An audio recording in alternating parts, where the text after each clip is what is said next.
There's over 1,000 soldiers throughout Arlington National Cemetery, and they're laying flags at the foot of every single grave of a service member here in the cemetery today. My grandfather was a POW in the Korean War.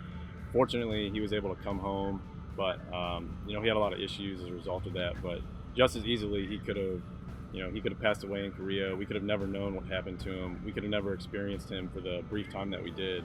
And I could be laying a flag here. So every individual here has a story. Whether or not I know it isn't important. What's important is that they're remembered for their sacrifice. They're remembered for what they did for other individuals. Personally, I think that everyone should at least want to try to be a part of this unit because it's really special. For me, it was pretty special coming in, but now knowing that I have the opportunity to do things like this and actually give back to those soldiers and those families that came prior to myself, it means a whole lot, and I'm actually proud to have this opportunity. I was in Afghanistan. I've actually watched one of my fellow comrades' names pop across the TV. It's pretty emotional for me.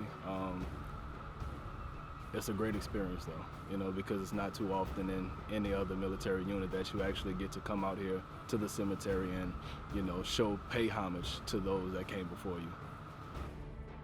When I go back, when I get to reflect what we do, just so many fallen comrades here, as well as service members that since hundreds of years back, when we think of all of the duties that they have performed for the Army, and it's truly inspiring that we get this opportunity here today to place the flags, to take a little bit of time to reflect.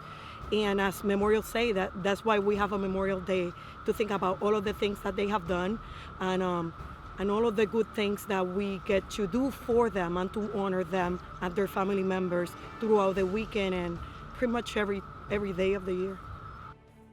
I think every soldier and every service member's greatest fear is that they're going to be forgotten, that something's going to happen to them, they're going to be unknown, their family member won't know their story. And in some of the cases here, that is the story. There's individuals, if you look at some of the graves that say unknown, the Tomb of the Unknown Soldier is right behind me.